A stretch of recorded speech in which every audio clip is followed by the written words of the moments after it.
لأول مرة بالأقاليم الجنوبية ترى قناة إلكترونية النور بعد إتمام كافة التفاصيل اللوجستيكية والتقنية بطاقم شاب وطموح كبير.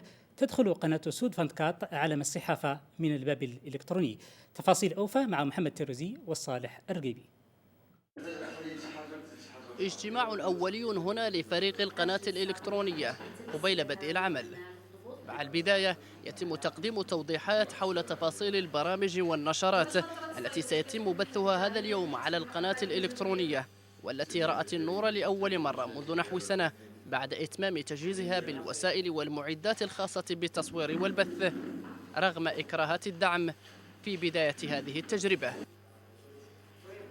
تجربة قناة والله مشروع تلفزيوني صراحة هي تجربة كانت جيدة وفي نفس الوقت يعني تعرضنا والله واجهنا مجموعة من الإكراهات والعراقيل، ولكن حاول الطاقم سود 24 حاول يتغلب عليها من أجل إنجاح هذا المشروع. الغرض من سود 24 هي ماشي مجرد قناة، ولكنها هي عائلة جمعت مجموعة من الناس الطموحين والناس اللي عندهم رؤية وعندهم هدف من أجل إيصال الرسالة الإعلامية الشريفة والهادفة والحرة والمتوازنة في قلب سكان مدينة العيون بصفتها هي قلب الصحراء.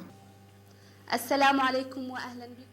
في قلب الصحراء تدخل قناة شبابية إلكترونية معترك السلطة الرابعة عبر بوابة الشبكة العنكبوتية، وفي إطار خطها التحريري يعمل الجميع هنا لإنتاج روبورتاجات وبرامج تتناول مواضيع مختلفة ومتعددة باختلاف المجالات والقطاعات التي تهم المواطن بالأقاليم الجنوبية. نحن نشتغل بطاقم صحفي شاب، نحاول أن نثري المشهد الإعلامي الجهوي والوطني ونكون قيمة مضافة من خلال قناة إلكترونية شاملة لكل المواضيع ومواكبة كل الأحداث الجهوية والوطنية، ونتمنى توفيق لكل العاملين بقناة.